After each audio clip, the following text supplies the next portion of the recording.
Oh, I've been looking for this car basically since it came out in 2020. I was gonna buy it during a haul from Plan B a couple years ago, back in like 2020. When it didn't get that haul that actually came in, but they didn't have it. So I've always been looking for this car, and I was at the tent at Meads, and it showed up. So we're gonna review it. So this is Kurt Busch's #1 2020 Gearwrench Chevrolet from Chip Ganassi Racing for the 2020 NASCAR Cup Series.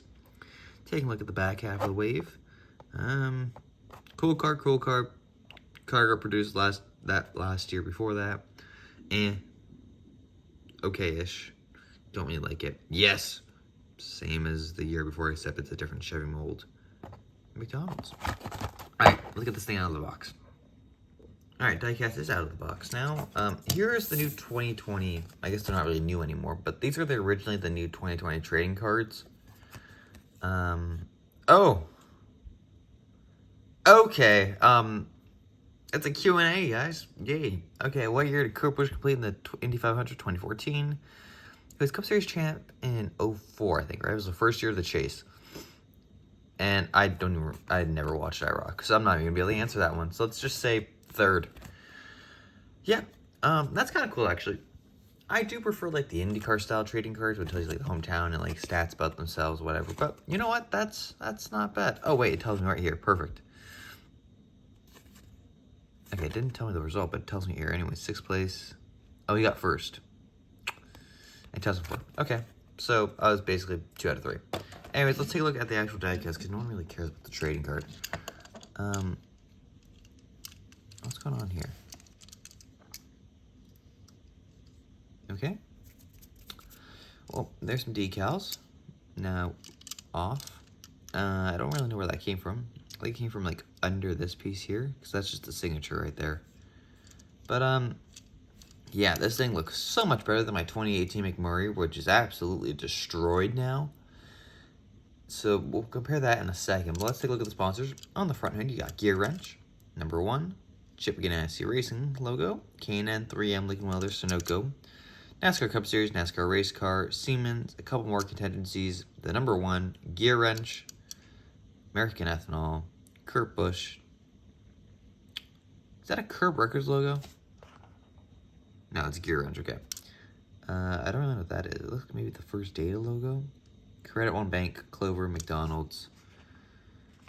On the back, we have Gearwrench, #1, Chevrolet Camaro ZL1 1LE. Nothing on the deck lid, Gearwrench, and #1 on the hood, or on the roof, sorry. There's a lot of paint chips. And I kind of forgot, this is kind of when I thought Lionel's Authentics kind of almost started to take a downturn. Just by a couple looks here. It looks decent on this side. It's a little paint chip right on the A-pillar, or A-post. The black all looks pretty well done. Maybe a couple little markings, like right beside that #1 there. Paint chip there on the white for some reason. I don't know how there's a white paint chip though, so I would assume that this is a black-based paint scheme, like black base layer, but maybe it's white. I don't know why it would be white, but maybe it is. I think black would just make more sense, but I don't know. Lionel does their own things. Otherwise, nothing too bad with this. The signature is a little lower on that side of the car, but again, nothing too bad. A little scuffs and paint chips maybe around the wheels. That seems to be the biggest struggle area. But otherwise, it doesn't seem too bad. I'm just happy to have a new Gearwrench car. Because here's my 2018. As you can see, there's a lot of issues with this car.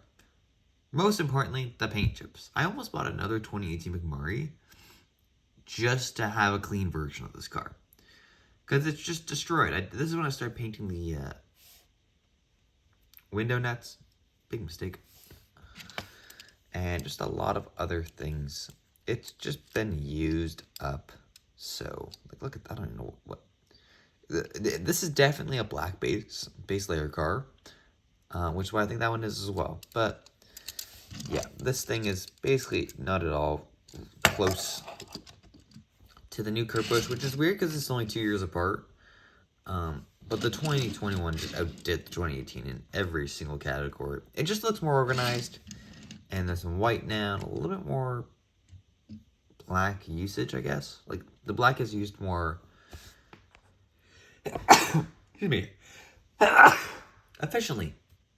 That's the word I was looking for. Jeez, I'm like allergy galore over here today. But yeah, absolutely. If you can find this thing, pick it up. I mean, unless you have like a 2021 Kurt Busch or 2019, which I don't think ever got produced. I haven't held Kurt Busch, will also be pretty cool. But yeah, it kind of varies on what you have and what you don't for these cars. But yeah, it doesn't really matter too much to me now. If I find the 21, I'll probably buy it. But if not, it's not a worry anymore because I have this one. I'm going to throw this off a cliff now and make myself be sad again. So, that's it. Don't forget to comment, like, and subscribe so you never miss another video.